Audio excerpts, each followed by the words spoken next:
കഴിഞ്ഞ എപ്പിസോഡിന്റെ അവസാനം ഹീറോയിനെയും കിമ്മും അവരുടെ വെഡിങ് ഡ്രസ് എടുക്കാനായിട്ട് വന്നിട്ടുണ്ടായിരുന്നു. ഹീറോയിന്റെ എക്സ് ബോയ് ഫ്രണ്ടിനെയും വൈഫിനെയും അവിടെ വെച്ച് കണ്ടുമുട്ടുന്നതുമാണ് നമ്മൾ കണ്ടത്. ശേഷം കിമ്മും അവന് വേണ്ടിയിട്ടുള്ള വെഡിങ് ഡ്രസ്സും ധരിച്ചുകൊണ്ട് അവിടേക്ക് വരുന്നുണ്ട്. അവനെ കാണുമ്പോൾ എല്ലാവരും ഷോക്കാകും. കാരണം അവനെ നേരത്തെ കണ്ട അതേ ലുക്കിലായിരുന്നില്ല അവൻ എവിടേക്ക് വന്നിട്ടുണ്ടായിരുന്നത്. ഹീറോയിനും അവനെ കണ്ട് ഷോക്കാകുന്നുണ്ട്. അവിടെ ഉണ്ടായിരുന്ന സ്റ്റാഫും അവനെ കണ്ട് ഷോക്കാകുന്നുണ്ട്. അവനും പല ഡ്രസ്സസ് ട്രൈ ചെയ്ത് നോക്കുന്നു. മാനേജറിന്റെ വൈഫും ഇവനെ കാണാൻ എങ്ങനെയുണ്ടെന്ന് ഹീറോയിനോട് ചോദിക്കുമ്പോൾ അവളും വളരെ നന്നായിട്ടുണ്ടെന്ന് പറയുന്നുണ്ട്. അവളും കിമ്മിനോടും ചോദിക്കുന്നുണ്ട് എങ്ങനെയുണ്ടെന്ന് ചോദിക്കുമ്പോൾ നിങ്ങൾക്ക് സന്തോഷമാണെങ്കിൽ എനിക്ക് സന്തോഷമാണ് മാം എന്ന് വിളിക്കുന്നുണ്ട്. അത് കേൾക്കുമ്പോൾ എല്ലാവർക്കും ഒരു സംശയം. അതിന് മാനേജറിന്റെ വൈഫും ഓ അങ്ങനെയാണല്ലേ പെറ്റ് നെയിം ആയിട്ട് വിളിക്കുന്നത് അതെ എന്ന് അവളും. അത് കേട്ട് മാനേജറിന്റെ വൈഫും ഹസ്ബൻഡിനോട് എന്നെ എന്തുകൊണ്ടാ പെറ്റ് നെയിം വെച്ചിട്ട് വിളിക്കാത്തത്, എപ്പോഴും ഇലിനെന്ന് തന്നെയല്ലേ വിളിക്കുന്നത്, അതിനവനും നിനക്ക് ഇത്രയും നല്ലൊരു പേരുള്ളപ്പോ പെറ്റ് നെയിമിന്റെ ആവശ്യമുണ്ടോ, ഇവനെ കണ്ടിട്ട് ഇവളെക്കാലം വയസ്സ് കുറവുള്ള ഒരാളാണെന്നാണ് എനിക്ക് തോന്നുന്നത് എന്ന് കുറ്റം പറയുന്നുണ്ട്. മാനേജറിന്റെ വൈഫും നിങ്ങൾ തമ്മിൽ എങ്ങനെയാ കണ്ടുമുട്ടിയത്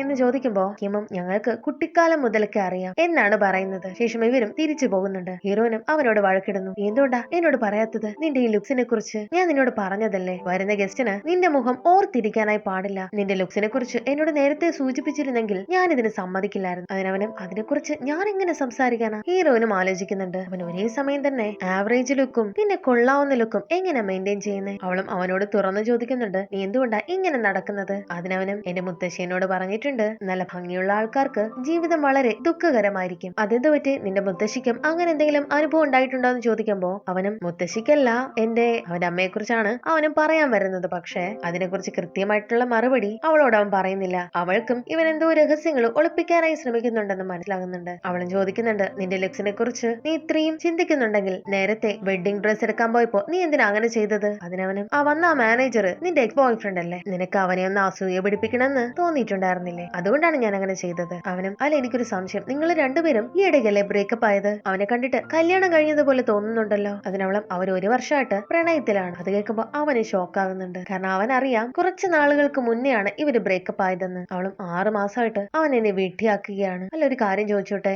എന്നെ കുറിച്ച് ഒരുപാട് കാര്യങ്ങൾ നിനക്കറിയാലോ, ഞാൻ എവിടെ താമസിക്കുന്നു, എന്റെ ഫ്രണ്ട്സ് ആരൊക്കെയാണ്, എന്റെ എക്സ് ബോയ് ഫ്രണ്ട് ആരൊക്കെയാണ്. അതിനവനും എന്നാ അങ്ങനെയുള്ള കാര്യങ്ങൾ പബ്ലിക്കായിട്ട് വിളിച്ച് പറയാതിരിക്കണം, ഞാൻ പാർട്ട് ടൈം ആയിട്ട് എത്രയോ നാള് ആ ഒരു സ്റ്റോറിൽ വർക്ക് ചെയ്യുന്നുണ്ട്, ഞങ്ങൾ പ്രതിമകളൊന്നും അല്ലല്ലോ, ഞങ്ങൾക്കും കണ്ണും ചെവിയൊക്കെ ഉണ്ട്, എല്ലാ കാര്യങ്ങളും എനിക്ക് കേൾക്കുകയും കാണുകയും ചെയ്യാം, എനിക്ക് കേൾക്കാൻ വലിയ താല്പര്യമൊന്നും ഉണ്ടായിട്ടില്ല പക്ഷെ കേട്ടു പോകുന്നതാ, എന്നാലും എന്റെ കാര്യങ്ങളെല്ലാം തന്നെ എന്തുകൊണ്ട് ഓർത്തിരിക്കുന്നതെന്ന് ചോദിക്കുമ്പോ അവനും അതൊക്കെ ഓർത്തിരിക്കാനായിട്ട് പറ്റും. അവളും എന്തായാലും എന്നെ കുറിച്ച് എല്ലാം അറിയാവുന്ന ഒരു പാർട്ട്ണറെയാണല്ലോ എനിക്ക് കിട്ടുന്നത്. അവനും ഞാനോ നിന്റെ പാർട്ട്ണറോ. അവളും അതല്ല നീ എന്റെ ഹസ്ബൻഡ് ആവാൻ പോവുകയല്ലേ. അവനവനും വെഡിങ് കഴിഞ്ഞു കഴിഞ്ഞാൽ ഇതെല്ലാം അവസാനിക്കുമെന്നല്ലേ നീ പറഞ്ഞത്. അവളും അവനെ കളിയാക്കുന്നുണ്ട്. ശേഷം ഇവള് വർക്ക് ചെയ്യുന്ന സ്ഥലത്ത് വെച്ചിട്ട് ഇവളുടെ സിഇഒയെ കാണുന്നുണ്ട്. അവളോടും കയ്യിലിരിക്കുന്നത് എന്താണെന്ന് ചോദിക്കുമ്പോ ഇവളും എന്റെ മാരേജ് ആണ്, ഇൻവിറ്റേഷനും മറ്റു കാര്യങ്ങളൊക്കെയാണ് എന്ന് പറഞ്ഞ് അവരെയും കല്യാണത്തിന് ക്ഷണിക്കുന്നുണ്ട്. ശേഷം ഇവളും അവിടെയുള്ള എല്ലാവരെയും കല്യാണത്തിന് ക്ഷണിക്കുന്നുണ്ട്. എന്നിട്ട് മീറ്റിങ്ങിന് വരുമ്പോ അവർ ഓരോ കാര്യങ്ങളായി അവളോടും ചോദിച്ചറിയുന്നു. നിങ്ങൾ എങ്ങനെയാണ് കണ്ടുമുട്ടിയത്,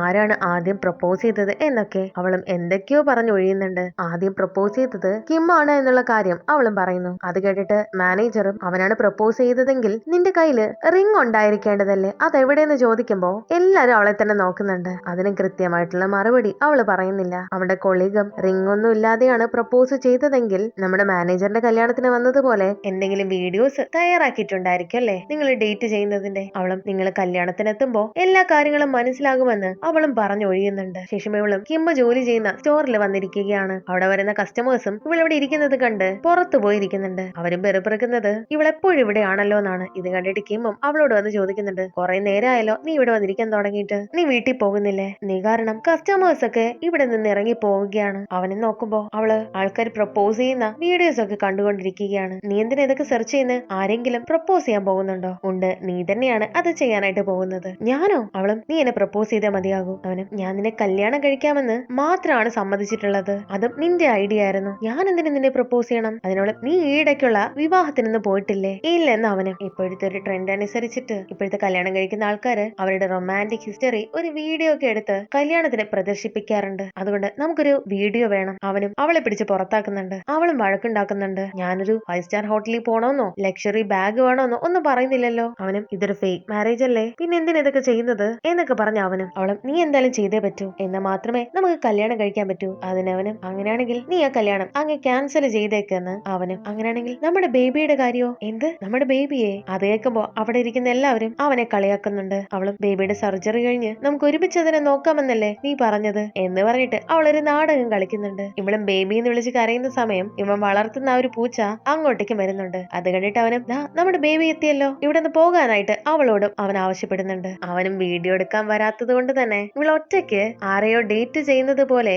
അഭിനയിച്ച് വീഡിയോ എടുക്കുന്നുണ്ട്. ഇവളും ഒരു റെസ്റ്റോറന്റിൽ വന്നിരുന്നിട്ട് ആരോ ഇവളെ ഫുഡ് കഴിപ്പിക്കുന്നത് പോലെയും ഒക്കെ ആക്ഷൻ കാണിക്കുന്നുണ്ട്. അവിടെ ഇരിക്കുന്ന ആൾക്കാരെല്ലാം ഇവളെ തന്നെ ശ്രദ്ധിക്കുന്നു. ശേഷം പാർക്കിലും ഒക്കെ പോയി തനിയെ തന്നെ ഷൂട്ട് ചെയ്യുന്നു. ശേഷം ഇവളെടുത്ത വീഡിയോസും ഫോട്ടോസും എല്ലാം തന്നെ ഫ്രണ്ട്സിനെയും കാണിച്ചു കൊടുക്കുന്നുണ്ട്. പക്ഷെ അവർക്കാർക്കും ഇവളെ ചെയ്തത് ഇഷ്ടപ്പെടുന്നില്ല. അവരും പറയുന്നത് ഈ ഫോട്ടോസിൽ നീ ശരിക്കും പ്രണയത്തിലാണെന്നൊന്നും തോന്നുന്നില്ല എന്നാണ് അവരും പറയുന്നത്. ശേഷം കിമ്മിനെയാണ് കാണിക്കുന്നത്. അവനെ ആരോ വിളിക്കുന്നുണ്ട്. വിദേശത്ത് നിന്നാണ് ആ കോൾ എന്ന് സമയം ചോദിക്കുമ്പോൾ മനസ്സിലാകുന്നുണ്ട്. പക്ഷെ അപ്പുറത്തുള്ള ആളുടെ വോയിസ് നമ്മളെ കേൾപ്പിക്കുന്നില്ല. ഇവനും എനിക്ക് നല്ലൊരു ജോലിയുണ്ട്, ഞാൻ എന്റെ രീതിയിൽ എങ്ങനെയെങ്കിലും ജീവിച്ചോളാം, ഞാൻ വിദേശത്തേക്കൊന്നും വരുന്നില്ല, എനിക്ക് അവിടെയുള്ള ആരെ അറിയില്ലല്ലോ, നിങ്ങൾ ശരിക്കും എന്റെ ആരാണ്, എനിക്കൊരു സഹായം ചെയ്തു തരണം, ഇനി എന്നെ ഒരിക്കലും വിളിക്കരുത്, ഞാനൊരു വിവാഹം കഴിക്കാൻ പോവുകയാണ്, എനിക്ക് സ്വന്തമായി ഒരു കുടുംബവുമായി, ഇനി എന്നെ ശല്യപ്പെടുത്തരുതെന്ന് അവനും പറയുന്നുണ്ട്. ശേഷം അവളെയാണ് കാണിക്കുന്നത്. അവള് വെഡിങ്ങിന് വേണ്ടിയിട്ടുള്ള ഓർണമെന്റ്സ് ഒക്കെ പർച്ചേസ് ചെയ്യുന്നു. അവൾക്ക് വേണ്ടിയിട്ടുള്ള റിംഗും അവള് സെലക്ട് ചെയ്യുന്നുണ്ട്. അവരും വരന് വേണ്ടിയിട്ടുള്ള റിംഗ്സ് വേണ്ടെന്ന് ചോദിക്കുമ്പോ അവളും അവന് വേണ്ടിയിട്ടുള്ള മോതിരം വാടകയ്ക്ക് എടുക്കുന്നുണ്ട്. കാരണം എന്തായാലും ഫേക്ക് ആയിട്ടുള്ള മാരേജ് ആണല്ലോ, അത് തിരിച്ച് ഇവിടെ തന്നെ കൊണ്ടു കൊടുക്കാമെന്ന് അവളും കരുതുന്നുണ്ട്. ശേഷം ഇവളും അവനെ കാണാൻ വേണ്ടിയിട്ട് ആ സ്റ്റോറിലേക്ക് വരുന്നുണ്ട്. പക്ഷെ അകത്തേക്ക് കയറുമ്പോ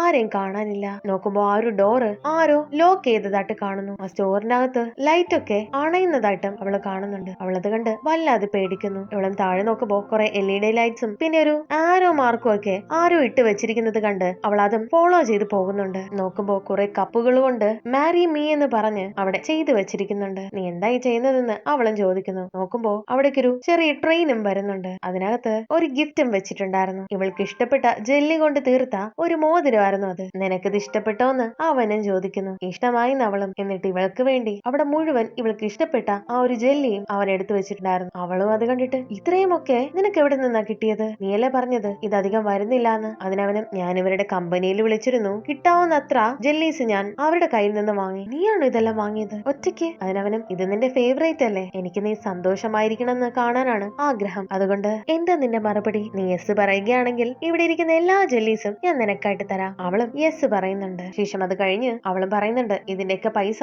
ഞാൻ നിനക്ക് തന്നേക്കാം, എത്രയെന്ന് വെച്ചാ പറഞ്ഞാ മതി. അതിനവനും അത് കുഴപ്പമില്ല, എനിക്ക് കല്യാണം കഴിക്കേണ്ട ഒരു ആവശ്യം ഇപ്പോഴുണ്ട് എന്നെനിക്ക് മനസ്സിലായി, എന്തിനെന്ന് അവളും ചോദിക്കുമ്പോ കൃത്യമായിട്ടുള്ള ഒരു മറുപടി അവനും പറയുന്നില്ല. അക്കാര്യം അവളും ചോദിക്കുന്നുണ്ട്. ഇതും എന്നോട് പറയാനായിട്ട് നിനക്ക് താല്പര്യമില്ലേ? ഞാൻ ഒരു കാര്യവും നിന്നിൽ നിന്നും ഒളിച്ചു വെക്കുന്നില്ലല്ലോ. അതിനവനും എനിക്കറിയാന്നുള്ള ഒരാള് കാനഡയിൽ താമസിക്കുന്നുണ്ട്, എന്നോട് ഒരുപാട് തവണ അവിടേക്ക് പോകാനായി അവർ ആവശ്യപ്പെടുന്നു, പക്ഷെ എനിക്ക് പോകാൻ ഇഷ്ടമല്ല. അതുകൊണ്ട് ഞാൻ വിചാരിക്കുന്നത് എന്റെ കല്യാണം കഴിഞ്ഞു കഴിഞ്ഞാൽ അവരത് ചോദിക്കില്ലെന്നാണ്. അതിനോളം നീ പറഞ്ഞയാളും കല്യാണം കഴിച്ചിട്ടുണ്ടോ? നീ അയാളുമായി ഇഷ്ടത്തിലായിരുന്നോ? അതിനവനും അത് ഒരുപാട് നാൾക്ക് മുന്നേ ഉള്ള സംഭവമാണ്, എനിക്ക് കൃത്യമായ ഓർമ്മയില്ല, അത് കള്ളമാണെന്ന് അവൾക്കും മനസ്സിലാകുന്നുണ്ട്. അവളും വിഷയം മാറ്റിയിട്ട് ഞാനൊരു മോതിരം റെന്റിന് എടുത്തിട്ടുണ്ട്, അതൊന്ന് ഇട്ട് നോക്കാനായി അവനും കൊടുക്കുന്നുണ്ട്. അവനും അത് ഇട്ട് നോക്കുന്നുണ്ട്. അവളുടെ റിങ്ങിനെ കുറിച്ച് ചോദിക്കുമ്പോ അവളും ഞാൻ എന്റേത് വാങ്ങിച്ചു, അതിനവനും ചെലവ് മുഴുവനുമായി കുറയ്ക്കാനല്ലേ നമ്മൾ വിചാരിച്ചിരുന്നത്, പിന്നെന്തിനാ ആ മോതിരം വാങ്ങിയത്, അതും വാടകയ്ക്ക് എടുത്തുകൂടായിരുന്നു എന്ന് ചോദിക്കുമ്പോ കല്യാണം കഴിഞ്ഞു കഴിഞ്ഞാലും എനിക്ക് വർക്കിന് പോകുമ്പോ മോതിരം ഇട്ടല്ലേ പറ്റൂ, എനിക്ക് വേണമെന്ന് താല്പര്യമില്ലായിരുന്നു, പക്ഷെ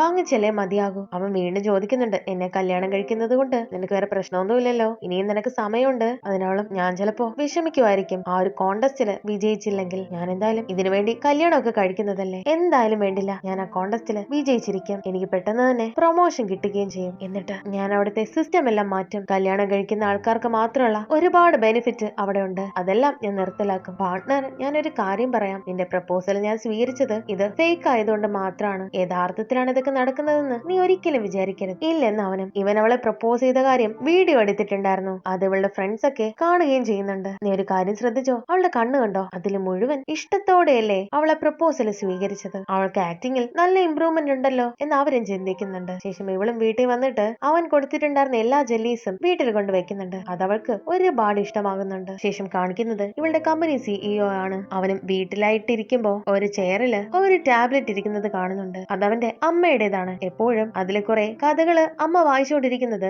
അവനും കണ്ടിട്ടുള്ളതാണ്. അവനും അത് ഓപ്പൺ ആക്കി വായിച്ചു നോക്കുന്നുണ്ട്. അതില് മുഴുവനുള്ളത് അഡൾട്ട് സ്റ്റോറീസ് ആണ്. അത് എഴുതുന്നത് മറ്റാരുമല്ല, നമ്മുടെ ഹീറോയിന്റെ കൂടെയുള്ള ഒരു റൈറ്റർ ഫ്രണ്ട് ഇല്ലേ, അവളാണ്. അവളുടെ വലിയൊരു ആരാധികയാണ് ഇവന്റെ അമ്മ. അതിൽ എഴുതിയിരിക്കുന്ന കാര്യങ്ങൾ കണ്ടിട്ട് അവനും വല്ലാതെ ഷോക്ക് ആകുന്നുണ്ട്. ശേഷം കാണിക്കുന്നത് നമ്മുടെ ഹീറോയിന്റെ കല്യാണമാണ്. അവളുടെ ഡബ്ബിംഗ് ആർട്ടിസ്റ്റ് ഫ്രണ്ടും വരുന്ന ഗസ്റ്റിനെയൊക്കെ വെൽക്കം ചെയ്യാനായിട്ട് നിൽക്കുന്നുണ്ട്. റൈറ്റർ ഫ്രണ്ടും ഓരോ സ്ഥലങ്ങളിൽ ചെന്നിട്ട് ഹീറോയിനെ കുറിച്ചും കിമ്മിനെ കുറിച്ചും ഒക്കെ പൊക്കി പറയുന്നുണ്ട്. ഇത് കേൾക്കുമ്പോൾ ആൾക്കാര് വിചാരിക്കും ഇതൊക്കെ ശരിക്കും നടക്കുകയാണെന്ന്. ശേഷം ഇവളുടെ എക്സ് ബോയ് ഫ്രണ്ടും കല്യാണത്തിന് വരുന്നുണ്ട്. അവനും അവളെ കാണുന്നു. അവന്റെ വൈഫും കൂടെ ഉണ്ടായിരുന്നു. വളരെ ഭംഗിയുണ്ടെന്ന് അവളും ഹീറോയിനോട് പറയുന്നുണ്ട്. അവളുടെ അമ്മയെയും അവിടേക്ക് കൊണ്ടുവന്നിട്ടുണ്ട്. അമ്മയുടെ റിലേറ്റീവ്സ് എല്ലാം തന്നെ അവരുടെ കൂടെ ഫോട്ടോ എടുക്കുന്നുണ്ട്. ശേഷം ഫംഗ്ഷൻ നടക്കാനായിട്ട് പോവുകയാണ്. ഇവള് നോക്കുമ്പോ ആ ഒരു ഓഡിറ്റോറിയത്തിൽ മറ്റൊരു കല്യാണം ഉണ്ട്. അവിടെ ആ ഒരു ബ്രൈഡും അവളുടെ അച്ഛനോട് സംസാരിച്ചുകൊണ്ട് നിൽക്കുന്നു. അത് കാണുമ്പോ അവളുടെ അച്ഛനെ അവൾക്ക് വല്ലാതെ മിസ് ചെയ്യുന്നുണ്ട്. മുൻപ് അച്ഛനോടും അവള് പരാതി പറഞ്ഞിട്ടുണ്ട്, ഞാൻ വീട്ടിലേക്ക് പോകുന്നില്ല, അവിടെയാണെങ്കിൽ എന്നെ കൂടാതെ മറ്റൊരുപാട് കുട്ടികളുണ്ട്, എനിക്ക് മതിയായി. അതിനച്ഛനും അവളെ സമാധാനിപ്പിക്കുന്നുണ്ട്. നിന്റെ അമ്മയ്ക്കും ഒട്ടും വയ്യ,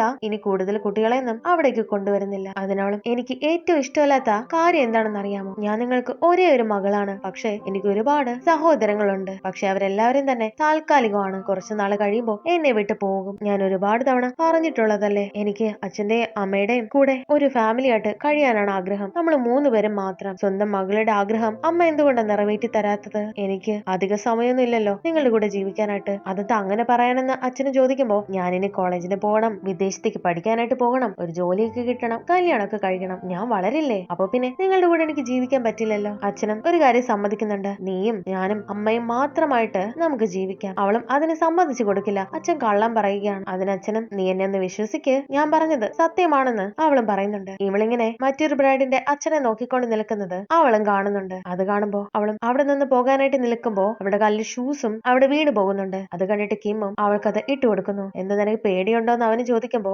ഇല്ലെന്ന് അവളും പറയുന്നുണ്ട്. എന്തായാലും എന്റെ കൈ നീ മുറക്കെ പിടിച്ചോ, കാരണം ഞാൻ കുറച്ച് ടെൻഷനിലാണ് എന്ന് പറഞ്ഞിവരും ഇവളുടെ കല്യാണം നടക്കുന്ന സ്ഥലത്തേക്ക് ഒരുമിച്ച് പ്രവേശിക്കുന്നു. അവളുടെ അമ്മയും അവളെ കാണുന്നുണ്ട്. ശേഷം ആ കല്യാണവും വളരെ ഭംഗിയായിട്ട് കഴിയുന്നുണ്ട്. ഫ്രണ്ട്സും അവർക്ക് കിട്ടിയ പണമെല്ലാം എണ്ണി തിട്ടപ്പെടുത്തി വെക്കുന്നു. ആ സമയം അവിടേക്ക് സിഇഒയുടെ സെക്രട്ടറിയും എത്തുന്നുണ്ട്. അവനും അവളെ തിരിച്ചറിയുന്നുണ്ട്. കാരണം ഇവർ രണ്ടുപേരും ഒരേ സ്കൂളിൽ പഠിച്ചതാണ്. ആ സമയം ഇവിടെ സിഇഒയും റൈറ്റർ എഴുതിയ ആ കഥകളും വായിച്ചുകൊണ്ടിരിക്കുകയാണ്. അവനും ആ കഥ കണ്ട് മൊത്തത്തിൽ ഭ്രാന്ത് പിടിച്ചിരിക്കുന്ന ഒരു അവസ്ഥയിലാണ്. അവനും ആ ഒരു കഥ എഴുതിയ ആളോട് ഒരുപാട് ദേഷ്യം തോന്നുന്നു. ഇവിടെ ഇവരും സംസാരിച്ചുകൊണ്ട് നിൽക്കുകയാണ്. അവൾ അവനോട് ചോദിക്കുന്നുണ്ട്, ഇത്രയും വർഷം കഴിഞ്ഞിട്ടും നീ എന്നെ ഓർത്തിരിക്കുന്നുണ്ടല്ലോ, നീ പണ്ടൊക്കെ ഒരുപാട് എഴുതുമായിരുന്നല്ലോ, ചിൽഡ്രൻ സ്റ്റോറീസ് എല്ലാം നിനക്ക് എഴുതാൻ വളരെ ഇഷ്ടമായിരുന്നില്ലേ, ഇപ്പോഴും നീ കുട്ടികളുടെ കഥയാണോ എഴുതുന്നത്? പക്ഷെ അവൾക്കത് പറയാനാവില്ലല്ലോ, ഇവളിപ്പോ എന്ത് തരത്തിലുള്ള കഥയാണ് എഴുതുന്നതെന്ന്. ഇവിടെ സിഇഒയും റൈറ്റർ എഴുതിയിരിക്കുന്ന കഥയ്ക്ക് ഒരുപാട് നെഗറ്റീവ് കമന്റ്സ് എഴുതുന്നുണ്ട്. ഇതെന്താ എഴുതി വെച്ചിരിക്കുന്നത്, ഈ സമൂഹത്തിന് തന്നെ ഒരുപാട് നാണക്കേട് ഉണ്ടാക്കുന്നതാണ് ഇതൊക്കെ എന്ന് പറഞ്ഞ് അവനും കമന്റ് ചെയ്യും. ശേഷം കല്യാണമൊക്കെ കഴിഞ്ഞ് ഹീറോനും ഒരു ഹോട്ടലിലേക്ക് പോവുകയാണ്. കാരണം അത് അറേഞ്ച് ചെയ്യുന്നത് ഇവളുടെ കമ്പനിയാണ്. കല്യാണം കഴിഞ്ഞു കഴിഞ്ഞാൽ ഇവർക്ക് ഒരു 5 സ്റ്റാർ ഹോട്ടലില്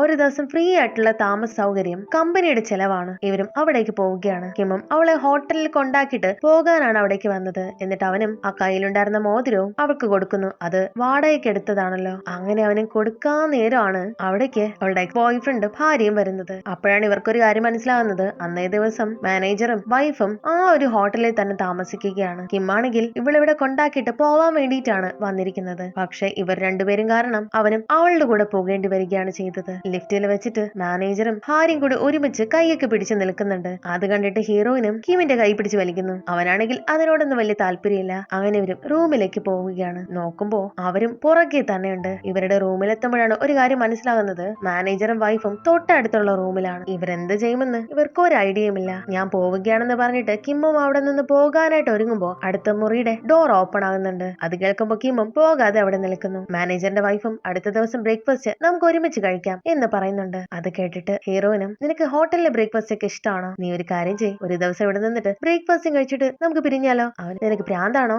എന്ന് ചോദിക്കുന്നുണ്ട്. ഇവിടെ നിൽക്കുന്നതാണ് നല്ലത്, നമുക്ക് നാളെ ഒരുമിച്ച് പോകാം. അവനും അവിടെ നിന്ന് പോകാനായിട്ട് നിൽക്കുമ്പോ വീണ്ടും മാനേജർ പുറത്തേക്ക് വരുന്ന സൗണ്ട് ഇവർ കേൾക്കുന്നുണ്ട്. ഇവർ രണ്ടുപേരും റൂമിനകത്തേക്ക് കയറുന്നു. ഹീറോയിനും അവനെ നോക്കി ചിരിക്കുന്നുണ്ട്. നീ പോകുന്നു എന്ന് പറഞ്ഞിട്ട് നീ തന്നെയല്ലേ ഇവിടേക്ക് കയറി വന്നത്? അതിനവനും, നമ്മൾ പിടിക്കപ്പെടരുതെന്ന് എനിക്ക് ആഗ്രഹമുണ്ട് എന്നവനും പറയുന്നു. ശേഷം മറ്റൊരു കാര്യമാണ് കാണിക്കുന്നത്. കല്യാണം നടക്കുന്ന സമയത്ത് ബ്രൈഡിന്റെ അമ്മയുടെ കൂടെ നിൽക്കാൻ വരനോട് ആവശ്യപ്പെടുന്നുണ്ട്. അവനും അമ്മയെ പോയി കെട്ടിപ്പിടിക്കുന്നു. അപ്പോഴാണ് അമ്മയും നീ ജിയൂക്കല്ലേ എന്റെ ജിയു. അത് കേൾക്കുമ്പോ അവന് സന്തോഷാകുന്നുണ്ട്. അതെ, ഇത് ഞാൻ തന്നെയാണ്. അതിനർത്ഥം കിമ്മിന് ഹീറോന്റെ അമ്മയെ നേരത്തെ പരിചയമുണ്ട്. ഇവിടെ വച്ച് എപ്പിസോഡ് അവസാനിക്കുന്നു.